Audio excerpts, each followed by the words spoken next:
Hola, ¿qué tal?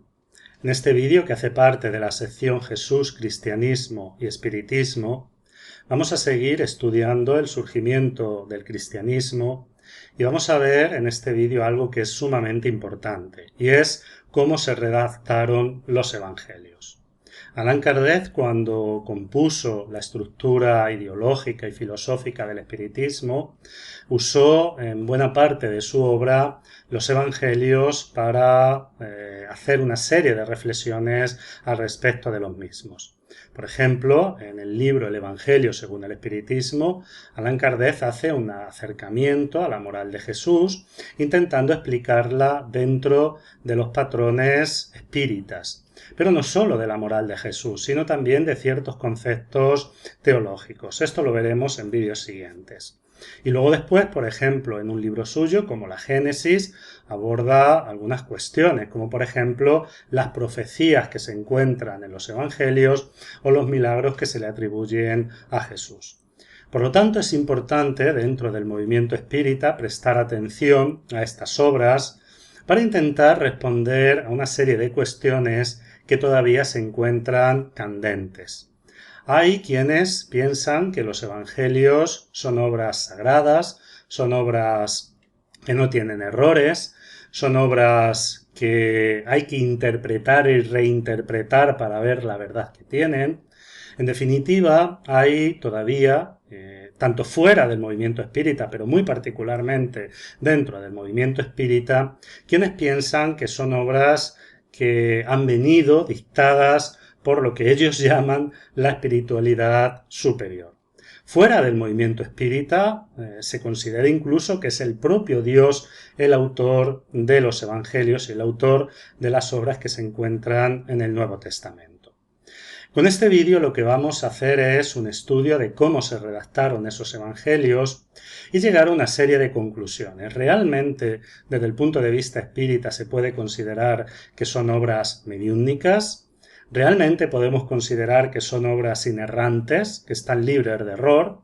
Realmente podemos considerar que son obras inspiradas. Por lo tanto, vamos a intentar responder a estas preguntas. Lo primero es hacer un análisis de las escrituras que tenían los primeros cristianos. Si nosotros nos retrotraemos a esa época que va después de la muerte de Jesús, ya hemos visto que estos seguidores del Maestro seguían siendo judíos. Y el judaísmo es una religión del libro.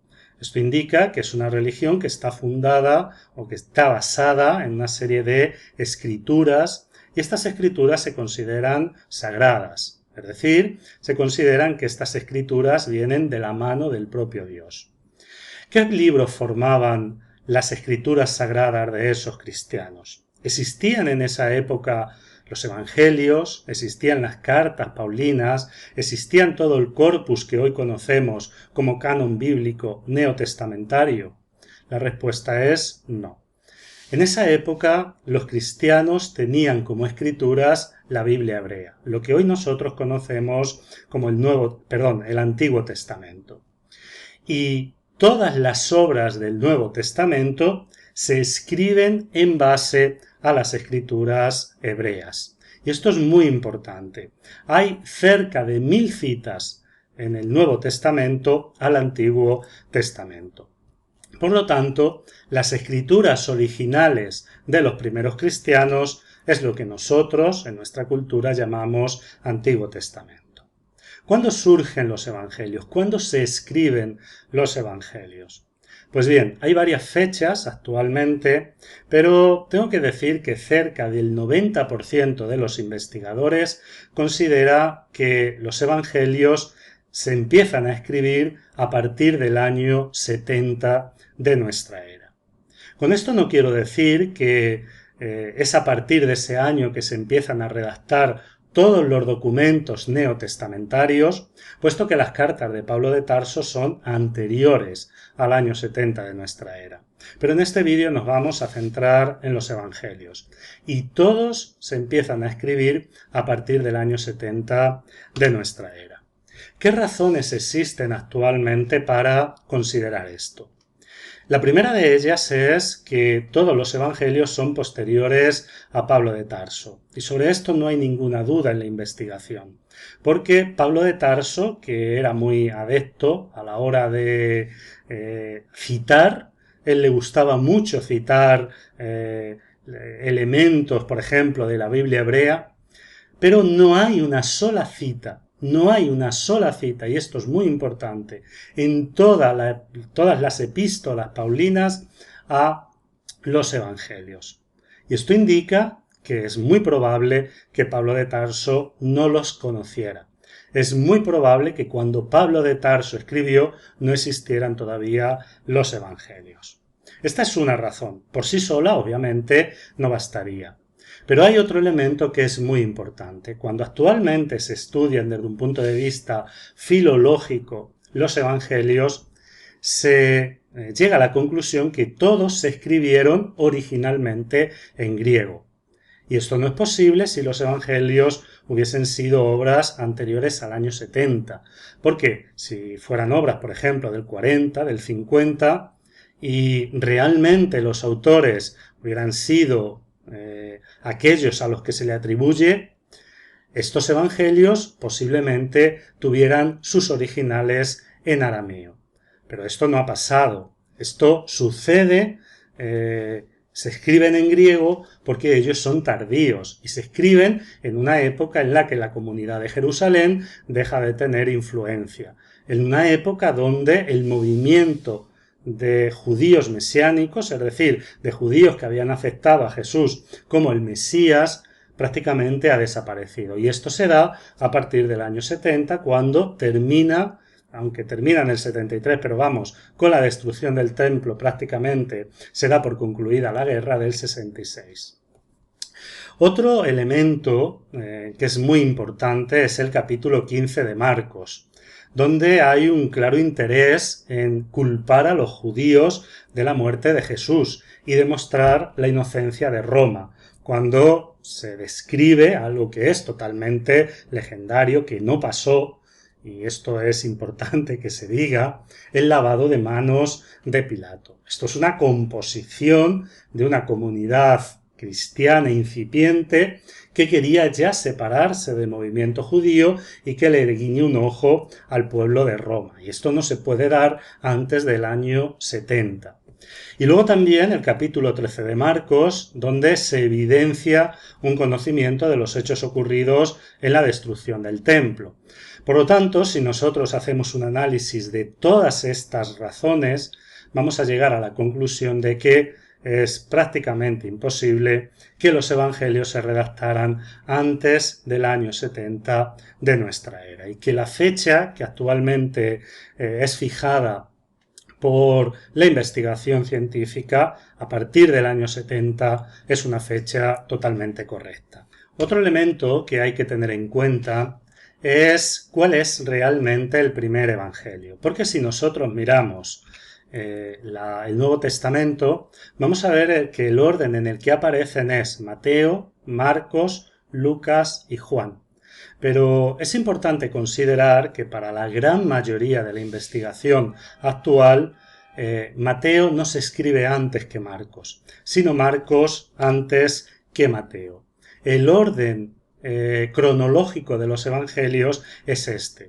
Y esto es muy importante porque el orden que tienen en el Nuevo Testamento no permite hacer un análisis muy importante de algo que es vital, que es la evolución teológica al respecto de la figura de Jesús y al respecto de sus enseñanzas. Pero si nosotros analizamos el Nuevo Testamento, estudiamos los Evangelios dentro de un orden cronológico, vamos a entender mejor muchas características que se encuentran en ellos y que no se pueden ver si no se hace este estudio. ¿Por qué se piensa que Marcos va antes que Mateo y que Lucas? Pues bien, hay fundamentalmente tres razones. La primera es la cristología. La cristología es una disciplina de la teología que estudia la naturaleza de Jesús. Y hoy se sabe que a la hora de hacer ese estudio, a la hora de ir aplicándole a Jesús esos que hoy se considera títulos cristológicos, hubo una evolución que fue desde considerar que Jesús era un rabí, posteriormente se considera que Jesús es un Mesías, pero siempre hombre, posteriormente se le da el calificativo de Hijo de Dios, hasta que termina por hacerse de Jesús el propio Dios. Entonces hay un proceso de evolución cristológica. Y la cristología de Marcos es una cristología muy incipiente, es una cristología inferior a la que se encuentran en los evangelios de Mateo y de Lucas. Por lo tanto, esto indica claramente que Marcos tuvo que ser escrito antes que Mateo y que Lucas, porque no tendría sentido crear un evangelio posterior con una cristología inferior. Otro elemento que puede, sobre todo a los que no conocen de qué se trata esto, que puede parecer, ridículo, es el tamaño.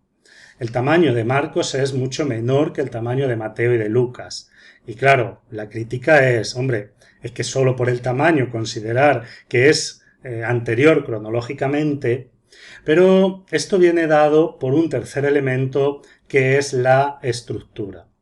Cuando se estudia la estructura de Marcos y se compara con la de Mateo y la de Lucas, se deduce que el tamaño inferior, es decir, que sea un evangelio más pequeño, tiene una razón también cronológica. Lo vamos a ver en la siguiente diapositiva.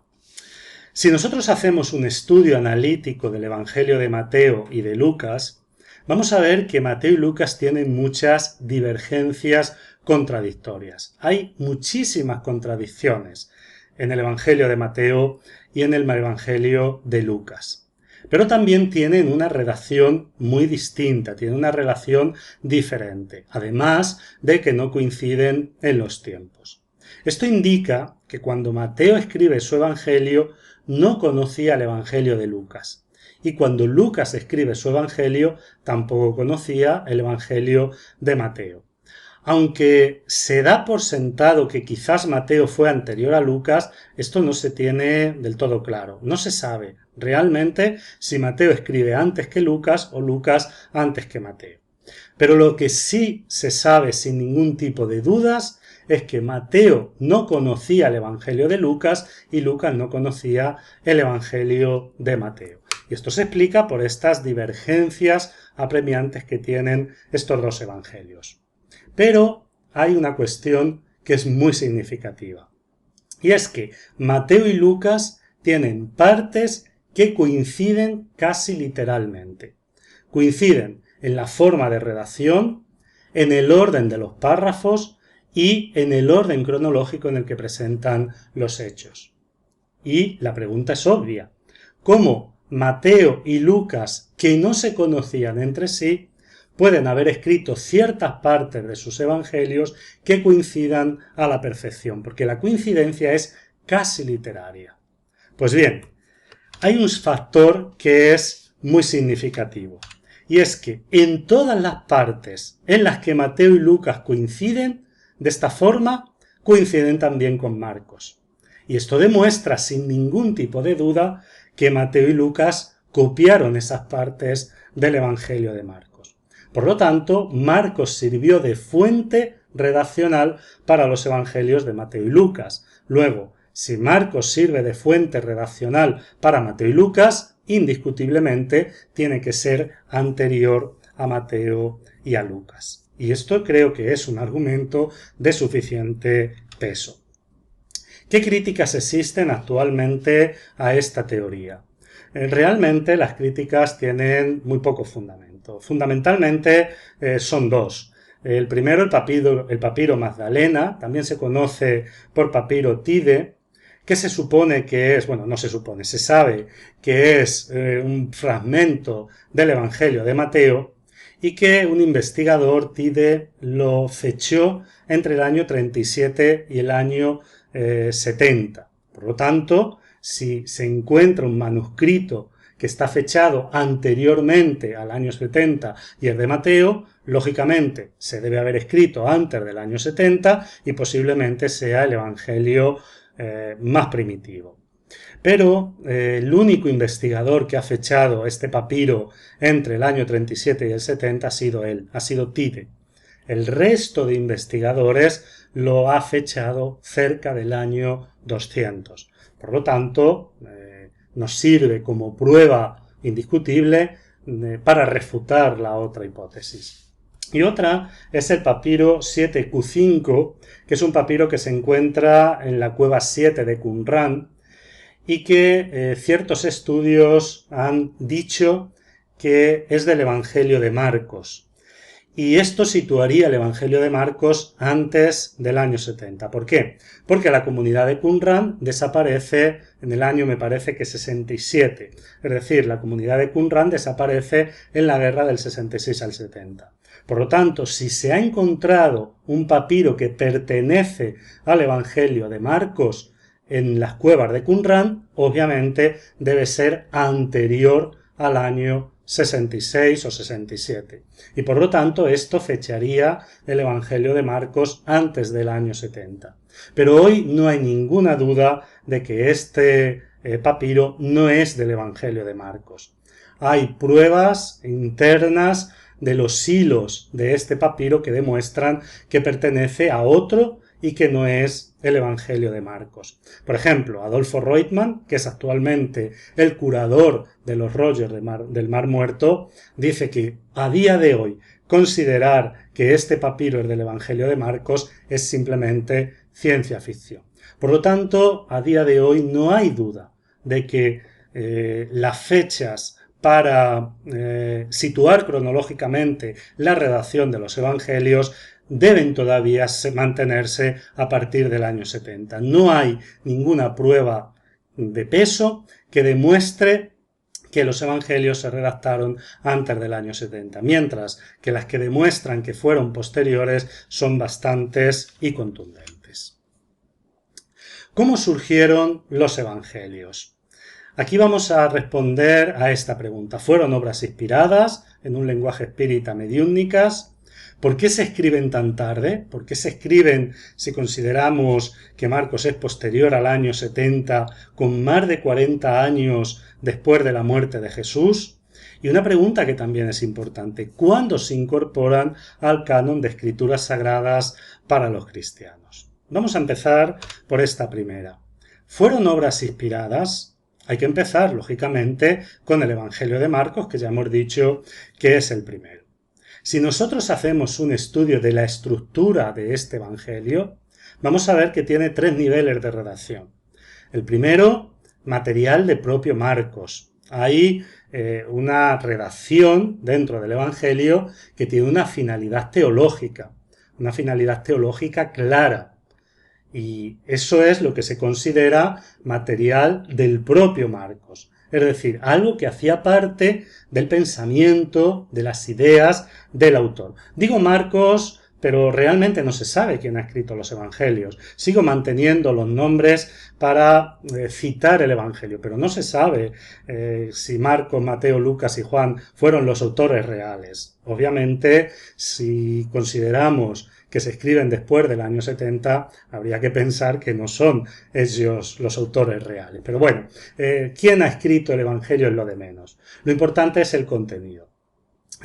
Por lo tanto, hay un material propio de Marcos que hace parte de la reflexión y de las necesidades teológicas de la época en la que se escribe este Evangelio. Por ejemplo, ya se encuentra una separación del judaísmo. Y de alguna forma ya se empieza a ver un pequeño guiño a Roma, lo que demuestra que hay esa influencia, ¿no? Que hay esa influencia del autor.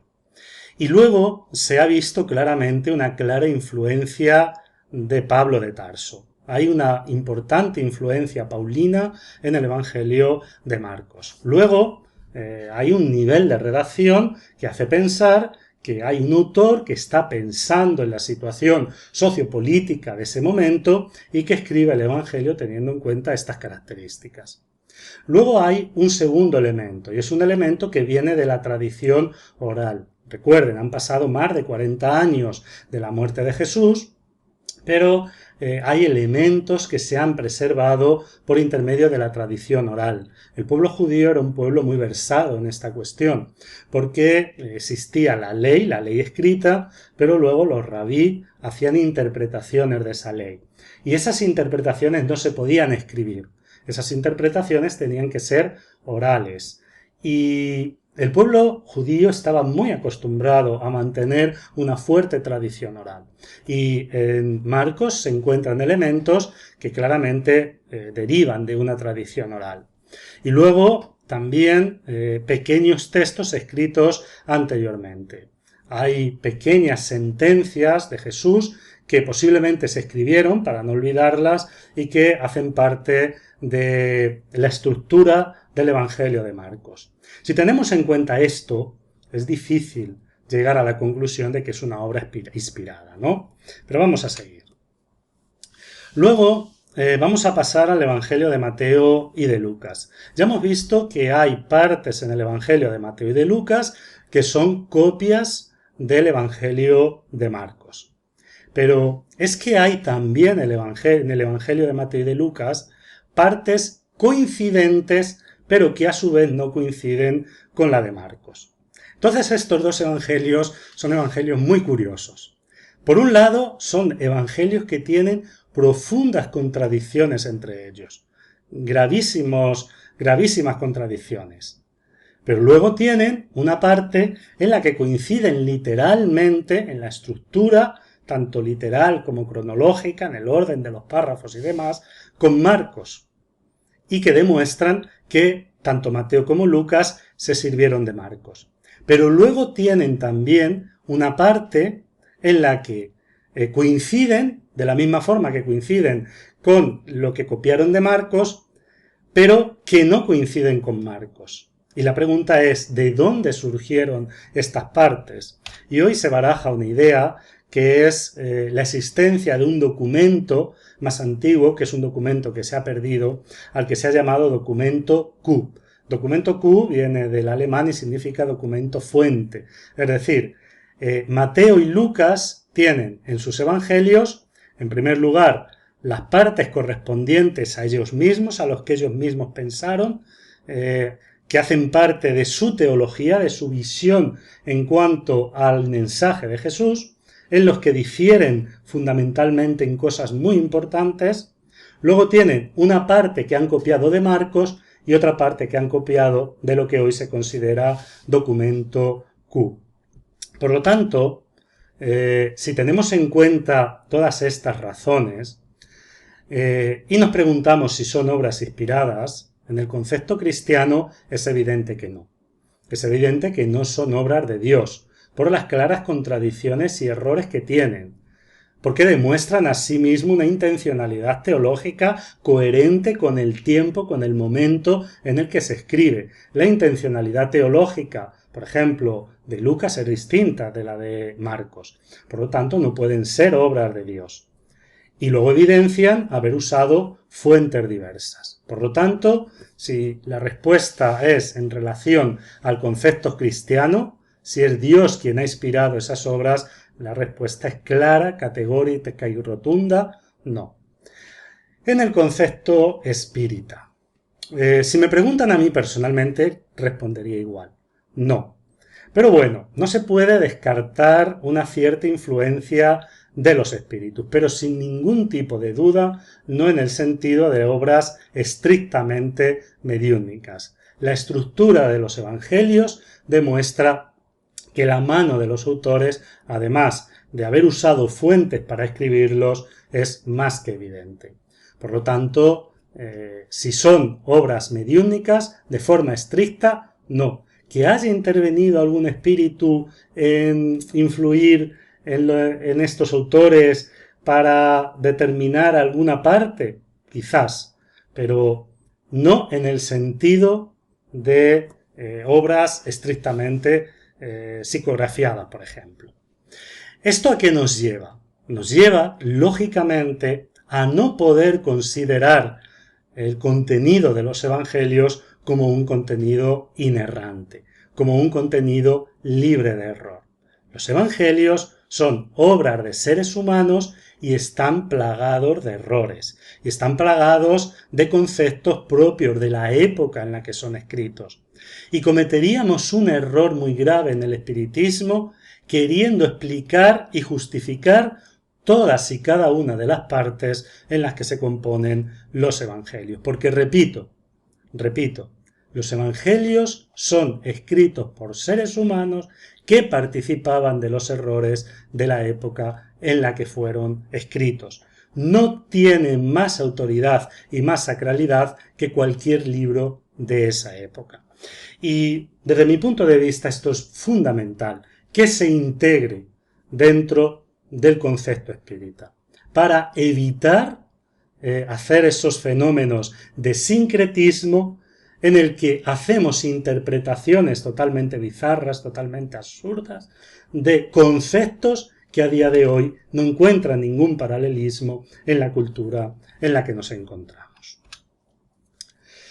Vamos a hablar muy rápidamente del Evangelio de Juan, que no lo he considerado por varias razones, porque es un evangelio muy tardío, posiblemente se escribe después del año 100.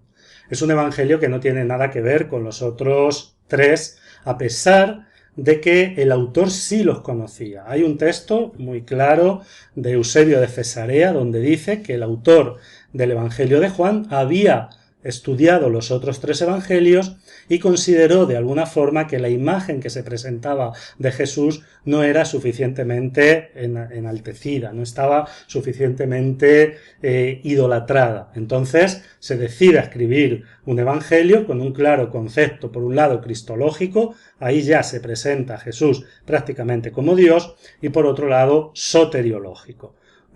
Y esta es la característica predominante del Evangelio de Juan. Por lo tanto, su validez histórica es muy baja, no así su valor teológico. Pero el Evangelio de Juan, por ser un evangelio muy tardío, es un evangelio que no voy a analizar.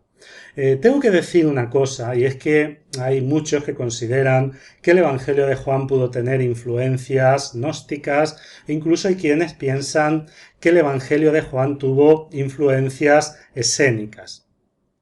Tengo que decir que es posible, no lo voy a descartar, pero hay que tener mucho cuidado cuando se crean esas relaciones, porque Juan escribe en un momento histórico, en un momento cultural, en un momento geográfico en el que también estaban esas ideas. Por lo tanto, es posible que haya elementos similares sin que haya habido influencia de unos con otros. Digo esto porque muchas veces el hecho de que algo tenga un elemento similar no indica de ninguna forma que haya habido influencia. Es que si se escriben dentro de un mismo contexto histórico, cultural y geográfico, pues es normal que haya ciertas similitudes. Pero bueno, lo dejo ahí porque tampoco es un objeto importante para el estudio y la finalidad de este vídeo. En cuanto a por qué se escriben tan tarde, aquí voy a dar una opinión, que es la opinión que actualmente se tiene en el ámbito científico. Posiblemente muchos espíritas no estén muy de acuerdo. En primer lugar, nosotros sabemos que el movimiento al principio de los seguidores de Jesús era un movimiento mesiánico, era un movimiento judío que consideraba que Jesús era el Mesías del pueblo de Israel.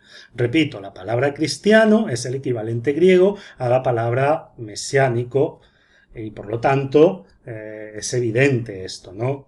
El mesianismo lo que esperaba era una restauración del reino de Israel. Entonces, si el reino de Israel iba a ser instaurado, la pregunta es obvia. ¿Hacían falta unas nuevas escrituras? No, porque el pueblo de Israel ya tenía sus escrituras. ¿Qué sucede en el año 66? En el año 66 Israel se levanta contra Roma y comienza una guerra en la que Roma aplasta a Israel. ¿Y qué sucede en esta guerra? Bueno, entre otras muchas cosas, se destruye el templo, pero además de que se destruye el templo, ciertos grupos judíos muy importantes desaparecen. Por ejemplo, el grupo de los esenios desaparece. Desaparece también el grupo de los celotes. El grupo de los fariseos no desaparece porque el grupo de los fariseos era muy grande y algunos consiguen escapar. El grupo que dirigía el templo el grupo más fuerte, el grupo predominante, también desaparece. Y hoy se piensa, y yo creo que con bastante razón, que también desaparece el grupo de judíos mesiánicos. La comunidad, entre comillas, cristiana de Jerusalén, lo más probable es que desapareciera después de la guerra del 66. ¿Esto qué indica? Que toda la influencia judía que había en el movimiento cristiano, vamos a decir, el movimiento mesiánico, ¿no? Toda esa influencia que estaba centralizada en la comunidad de Jerusalén, donde se encontraban los seguidores directos de Jesús, desaparece. Y esto históricamente es claro.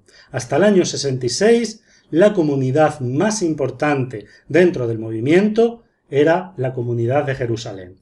A partir del año 66 deja de tener influencia. Aunque hay teorías que dicen que no desapareció, que se fue a la Decápolis, etc., pero a pesar de eso, aunque fueran verdad, lo realmente cierto es que la influencia de esta comunidad desaparece. ¿Qué comunidades empiezan a tener influencia? Empiezan a tener influencia comunidades de gentiles que habían aceptado a Jesús como el Mesías. Eran comunidades que tenían una fuerte influencia de las ideas de Pablo de Tarso. Pero en esa época, justo después de la guerra, a partir del año 70, 71, 72, ser judío era algo muy difícil, porque Roma, el hecho de que Judea se sublevara en contra de Roma, esto supone para Roma algo muy dramático, porque Roma estaba enfrentando diferentes conflictos militares y tiene que dedicar 2 legiones a defender y a paliar ese levantamiento de Israel contra Roma. Entonces el judío, después de la guerra, pasa a ser enemigo de Roma. Y estas comunidades cristianas, estas comunidades de seguidores de Jesús, que ya estaban helenizadas, que ya no tenían prácticamente componentes judíos, empiezan a sentir una necesidad de separación del judaísmo. Y una de estas razones es dejar por escrito las enseñanzas de Jesús. Esto daría a las nuevas comunidades cristianas una base textual para divulgar sus enseñanzas. Y ahí empieza un proceso gradual que llega a la formación del canon. El canon, que es considerar ya sagrado una serie de libros y que van a hacer parte de las escrituras del cristianismo, no se forma, como muchos piensan, durante la redacción de los textos del Nuevo Testamento. Yo he oído a algunos espíritas decir que el canon se forma entre el año 70 y el año 130. Eso no es verdad. Entre el año 70 y el año 135 se forman las obras, o se escriben, se redactan las obras que componen el Nuevo Testamento. Pero no eran obras sagradas, no estaban consideradas dentro de un corpus escritural que definía las escrituras del cristianismo. ¿En qué fecha surge esto? No se sabe la fecha exacta, porque realmente no existe. Esto fue un proceso de evolución. Pero se sabe que esa fecha debe estar entre el año 150 y el año 185. ¿Y por qué? Porque en el año 150 claramente no existía un canon. Y no existía un canon, y se sabe porque el primero en intentar crear un canon fue Marción del Ponto. Pero Marción del Ponto fue considerado posteriormente hereje, por lo tanto su canon no sirvió. Pero en el año 185 ya sí existe un canon. Y esto se sabe por el documento Muratori. Por lo tanto, el canon debió formarse entre el año 150 y el año 185. En el año 185 ya sí existían una serie de obras que se consideraban sagradas para el cristianismo. Pues bien, hay autores, y esto es muy importante, que consideran que no se puede hablar de cristianismo propiamente hasta la formación del canon, que hasta el año 180 no existe el cristianismo como tal. como una religión ya estructurada, con sus propias escrituras e independiente del judaísmo. Esto nos lleva a pensar que la creación del cristianismo no es obra de Jesús, no es obra, como muchos piensan, de Pablo de Tarso, sino que es un proceso gradual, es un proceso dinámico que duró unos 150 años. Son unos 150 años los que transcurren desde la muerte de Jesús hasta que se funda propiamente lo que hoy podríamos llamar cristianismo. Por lo tanto, espero con este vídeo haber aclarado algunas cuestiones. Yo sé que son temas que no siempre es fácil enfocar por los prejuicios culturales que todavía muchos tenemos arraigada la idea de que esos evangelios no dejan de ser una luz para la humanidad, no dejan de ser una guía para la humanidad. Pero personalmente considero que hay que enfocarlos desde un punto de vista más racional, no desde un punto de vista tan mítico, tan legendario, sino teniendo en cuenta su validez histórica y su validez intelectual. Muchas gracias, espero que el contenido de este vídeo haya podido ser útil. Nos vemos en el vídeo siguiente.